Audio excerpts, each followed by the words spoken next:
En une seule opération impitoyable qui a ébranlé les âmes, plus de 1000 insurgés ont été anéantis du jour au lendemain. Il n'y a eu aucun avertissement, aucune pitié, juste des flammes tombant du ciel. Le couloir d'Arbinda, dans le nord du Burkina Faso, s'est transformé en un champ de bataille de fumée et de silence. Soutenus par des unités terrestres coordonnées, 3 drones ont orchestré ce qui est maintenant reconnu comme l'embuscade la plus décisive de l'histoire de la région. Mais la véritable histoire ne concerne pas seulement la puissance de feu, mais plutôt comment une nation autrefois négligée et sous-estimée a réussi à porter un coup qui a stupéfié le monde. La transformation du Burkina Faso ne s'est pas faite du jour au lendemain. Longtemps avant qu'un seul drone ne décolle, le pays était déjà engagé dans une guerre que le monde choisissait d'ignorer. Ce n'était pas une guerre diffusée sur les chaînes d'information mondiales, mais une guerre menée discrètement dans l'ombre, dans des villages reculés où la peur était devenue routinière. Lorsque le capitaine Ibrahim Traoré est arrivé au pouvoir, il a fait une déclaration ferme. Le Burkina Faso ne compterait plus sur les étrangers pour dicter son avenir. Les bases militaires étrangères ont été priées de partir, l'aide extérieure, souvent entachée de conditions politiques, a été rejetée. Traoré savait que la véritable souveraineté n'est pas quelque chose qui se donne, mais quelque chose qu'une nation gagne et défend par elle-même. La lutte contre l'insurrection au Burkina Faso ne concerne pas seulement les soldats ou les armes, mais aussi la stratégie. Il s'agit de connaître le terrain mieux que l'ennemi, de transformer les populations, celles qui ont vécu sous la menace du terrorisme pendant des années, en la défense la plus fiable de la nation. Les agriculteurs, les bergers, les femmes et les villageois déplacés sont devenus partie intégrante d'un réseau de renseignements invisibles. Cette résistance silencieuse, surnommée la guerre des murmures, s'est répandue dans le nord comme une toile. Aucune formation formelle, juste des gens qui remarquent tout, des étrangers dans leur ville, des motos inconnus, des dialectes étranges. Ils sont devenus les yeux et les oreilles du pays d'une manière qu'aucun satellite étranger ne pourrait jamais être. Le flux de renseignements bruts n'a pas disparu dans la bureaucratie ou les centres de commandement étrangers. Au lieu de cela, il a alimenté une nouvelle génération d'unités tactiques construites au sein du pays, des unités capables d'analyser, de s'adapter et de frapper rapidement. Il ne s'agissait pas de laisser la poussière s'accumuler sur les rapports, mais de passer à l'action. Traoré a démantelé les structures de commandement obsolètes et les a remplacées par une coordination en temps réel. Des volontaires des communautés locales, connus sous le nom de VDP, ont travaillé côte à côte avec des soldats professionnels. Ensemble, ils ont formé une force unifiée, agile et alimentée par le peuple. Des schémas ont commencé à émerger. Le couloir d'Arbinda a vu une augmentation des mouvements de militants, des convois d'approvisionnement, des combattants se regroupant, planifiant quelque chose de grand. Mais cette fois, le Burkina Faso n'a pas attendu. Il a tendu un piège. Et lorsque le moment est venu, l'ennemi n'a même pas réalisé qu'il marchait droit dedans. Les insurgés étaient confiants, ayant parcouru le couloir auparavant avec peu de résistance. Ce qu'ils ne savaient pas, c'est qu'ils étaient maintenant suivis à la trace à chaque pas. Des drones, petits, furtifs et améliorés localement, survolaient silencieusement, enregistrant chaque mouvement, surveillant chaque signal. Des ingénieurs du Burkina Faso, travaillant avec des partenaires non occidentaux, avaient modifié ces drones pour les rendre plus intelligents, plus silencieux et plus mortels. Ce n'était pas une technologie offerte par des puissances étrangères, mais construite grâce à la coopération, au partage des connaissances et à un objectif commun.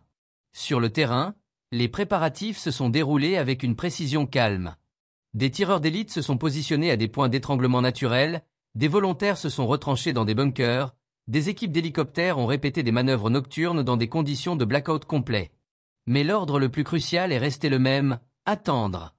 La patience était l'arme. Pendant près de 2 mois, le convoi a été suivi. Aucune frappe précoce, aucune attaque prématurée. Le plan n'était pas d'affaiblir, mais de détruire complètement. Au moment où le convoi est entré dans la dernière partie du couloir d'Arbinda, chaque pouce du terrain avait été cartographié. Ce n'était plus seulement une route, c'était une zone de destruction. Un drone silencieux a lancé la première frappe, ciblant le véhicule de tête, éliminant la puissance de feu lourde des insurgés et leur commandant clé. Quelques secondes plus tard, un autre drone a éliminé le véhicule arrière, scellant toute chance de fuite. Le convoi était piégé. La panique s'est répandue. Les combattants ont sauté de leur camion, cherchant désespérément un ennemi qu'ils ne pouvaient pas voir. Mais la véritable attaque ne faisait que commencer. Des tireurs d'élite, longtemps cachés dans les buissons, ont commencé à éliminer les figures clés une par une. Les drones ont fourni des images en temps réel au centre de commandement. Les hélicoptères sont intervenus, libérant un feu précis et punitif. La coordination entre l'air et le sol était impeccable. Ce qui s'est déroulé n'était pas seulement une bataille, mais un démantèlement. Parmi les combattants cette nuit-là se trouvaient non seulement des commandos entraînés, mais aussi des volontaires des villages qui avaient le plus souffert, des mécaniciens, des agriculteurs, des commerçants, maintenant des guerriers disciplinés. Ils se battaient non pour des médailles ou la reconnaissance, mais pour la justice. Ce n'étaient plus des forces de réserve, mais la première ligne, menant la charge sous une nouvelle doctrine où chaque citoyen avait un rôle. Lorsque les militants ont tenté de fuir dans la nature, ils n'ont trouvé aucune échappatoire. Les routes de retraite étaient jonchées de fils-pièges, de mines, de barricades. Pendant 6 heures impitoyables, l'opération s'est déroulée avec une précision glaçante. À l'aube, plus de 1000 insurgés gisaient morts, beaucoup d'autres étaient blessés ou capturés. Aucun civil n'a été blessé, aucun village brûlé. La victoire était absolue. Pourtant, ce qui a suivi était encore plus révélateur. Il n'y a eu aucune vantardise, aucun triomphe, juste le silence et la discipline. Les soldats se sont retirés calmement, les drones ont fait des derniers passages. La confirmation de la victoire ne s'est pas faite par un communiqué de presse, mais s'est répandue de personne à personne, de village en ville, comme une étincelle allumant un nouveau feu. Ce n'était pas seulement une victoire militaire, mais un réveil national. Le Burkina Faso était passé du statut de chassé à celui de chasseur, d'attente des puissances étrangères à la construction de son propre avenir. L'âme ne serait plus jamais la même. Et derrière tout cela, dans le ciel, se trouvaient les observateurs silencieux, les drones, non pas de simples machines, mais des symboles d'innovation, de prévoyance et de la volonté d'un peuple qui refusait de rester dans l'ombre. Le capitaine Traoré avait vu ce que beaucoup avant lui n'avaient pas vu, la guerre avait évolué, et le Burkina Faso aussi. Les ennemis du Burkina Faso n'arrivaient pas avec des drapeaux ou des uniformes. Ils ne marchaient pas en ligne droite ou ne conduisaient pas des chars à découvert. Ils étaient des caméléons, se cachant parmi les civils, disparaissant dans les forêts, se déplaçant comme de la fumée à travers les failles de la défense conventionnelle. La guerre traditionnelle n'avait pas de réponse à cela. Les armes et le courage seuls ne pouvaient pas vaincre un ennemi qui se fondait dans le paysage lui-même. Ce qui était nécessaire, c'était une vision constante, des yeux dans le ciel qui ne clignent jamais. C'est pourquoi, sans tambour ni trompette, ni approbation étrangère, le capitaine Ibrahim Traoré s'est tourné vers le ciel.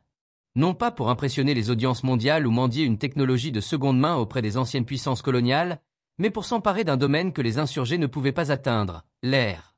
Son initiative de drone n'est pas née dans les salons de l'armement occidentaux ou dans les réunions de donateurs. Elle est venue de nouvelles alliances stratégiques, du genre qui ne vient pas avec des leçons, des petits caractères ou des relents coloniaux. Ses partenaires, souvent critiqués par l'Occident, offraient quelque chose de plus précieux que l'argent, le respect, l'autonomie et les outils pour construire un système autonome. Le capitaine Traoré n'a pas seulement importé des drones, il a construit un écosystème entier autour d'eux. Il a recruté de jeunes esprits, certains formés à l'étranger, d'autres autodidactes dans des garages et sur des forums internet, et leur a donné une seule mission, créer un réseau de drones unique, adapté aux paysages et aux besoins de sécurité du Burkina Faso. Pas d'attente pour les importations, pas de retard bureaucratique, juste l'innovation enracinée dans l'urgence et la fierté. Le résultat a été une flotte Unli-Cagni-Odeur. Certains drones étaient à longue portée, équipés de capteurs thermiques pour détecter les mouvements sur de vastes distances. D'autres étaient agiles et mortels, programmés pour identifier et frapper en quelques secondes. Mais peut-être les plus transformateurs étaient les micro-drones, de minuscules machines presque invisibles qui pouvaient glisser silencieusement au-dessus des cimes des arbres, s'infiltrer dans les camps ennemis sans être détectés et transmettre des renseignements en direct aux unités de commandement profondément à l'intérieur du pays.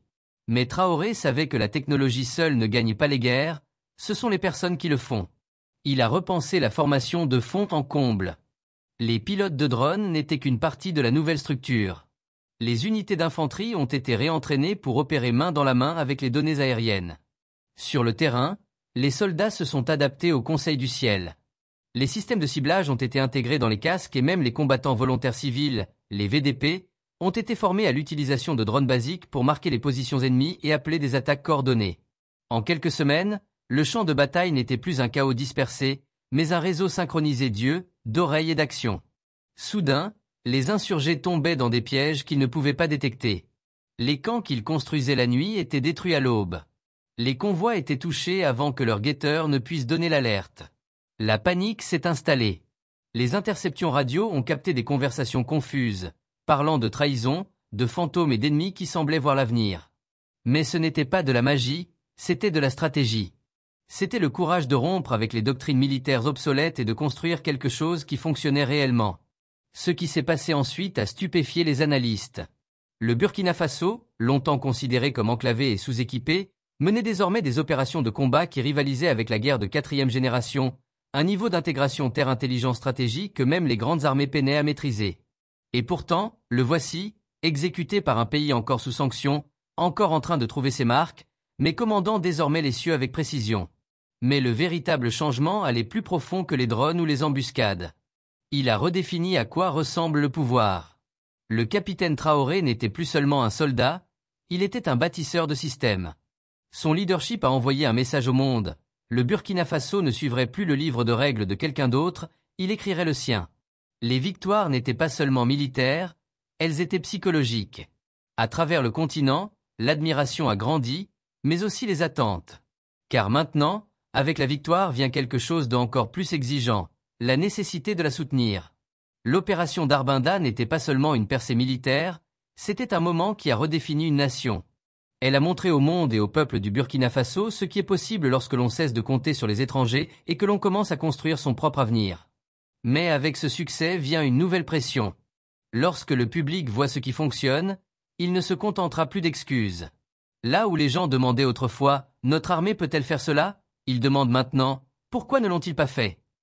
Et c'est le nouveau défi de Traoré, non pas la bataille elle-même, mais le poids de la responsabilité continue. Les opérations comme Arbinda ne sont pas bon marché ni faciles.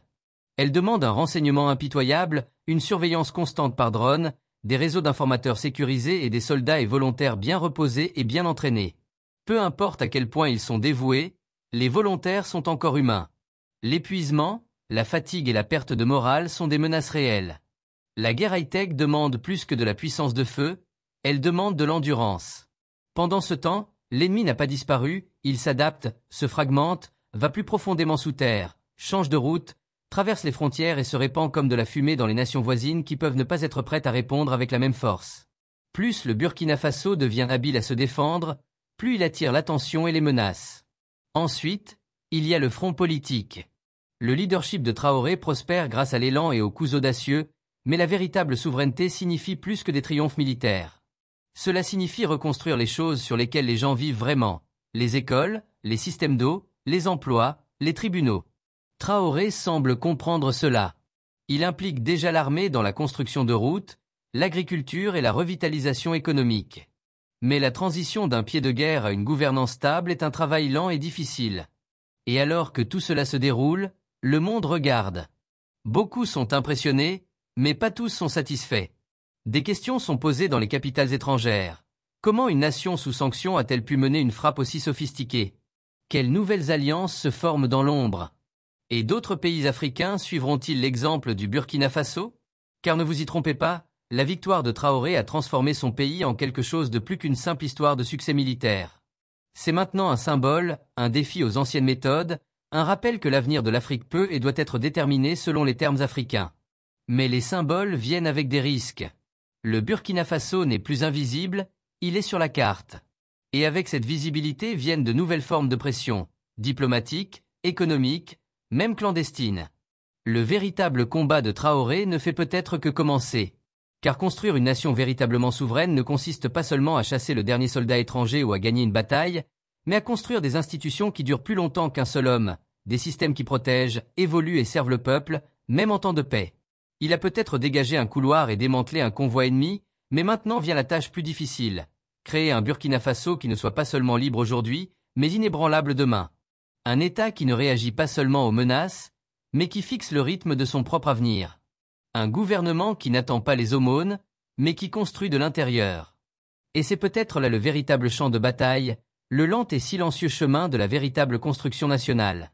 Alors maintenant, la question n'est pas seulement pour Traoré, mais pour tout le continent. Les autres devraient-ils suivre ce chemin ?